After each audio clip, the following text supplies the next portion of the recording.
নমস্কার, আমি সৌরভ। জয় মা তারা। তো আজকে বলবো পৌষ মাস কেমন যাবে, বাংলার মাস 2025-এর 15ই ডিসেম্বর থেকে 2026-এর 15ই জানুয়ারি পর্যন্ত কেমন যেতে চলেছে এই মিথুন রাশি। প্রথমেই বলে রাখি, মিথুন রাশির কিন্তু নলেজ গেইন করবে।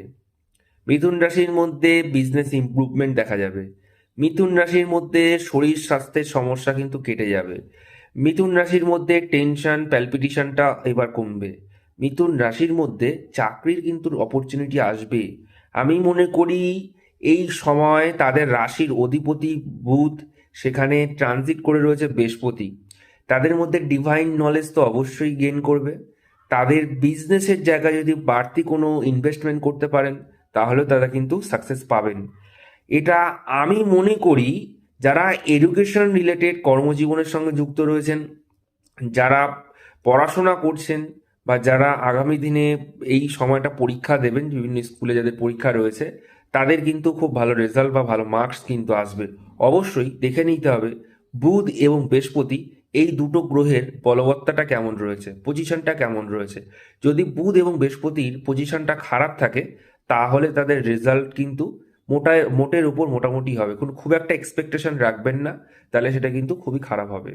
তো গোটাটাই হরোস্কোপের উপর ডিপেন্ড করছে।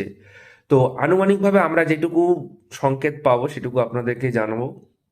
এছাড়াও যাদের দূরের কোনো কাজের সঙ্গে যুক্ত রয়েছেন বা বিজনেসের সঙ্গে যুক্ত রয়েছেন, বা যাদের এক জায়গা থেকে আরেক জায়গায় বিজনেসের পণ্য যায় বা বিভিন্ন জিনিসপত্র ট্রান্সফার হয়, বা এক জায়গা থেকে আরেক জায়গায় গিয়ে বিজনেস হয়, তাদের ক্ষেত্রে কিন্তু খুব উন্নতি করতে পারবেন। আর আরেকটা কথা বলে রাখি, মিথুন রাশির জাতক বা জাতিকাদের মধ্যে পেশেন্স লেভেলটা কিন্তু এবার রাখতে হবে। যদি কর্মে সফলতা আনতে চান, যদি কাজের জায়গায় গ্রোথ আনতে চান, যদি কাজের জায়গায় মন মানসিকতাকে পরিবর্তন রেখে আপনি সাকসেস পেতে চান, তাহলে অবশ্যই পেশেন্স লেভেল আপনাদেরকে রাখতেই হবে।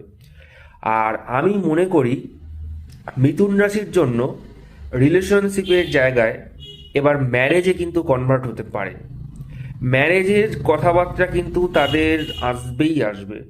ম্যারেজ নিয়ে বাড়িতে অনেকবার কিন্তু সংকেত দিচ্ছে। তো আপনাদের যাদের যাদের এইগুলো হচ্ছে অবশ্যই কমেন্টে জানাতে কিন্তু ভুলবেন না।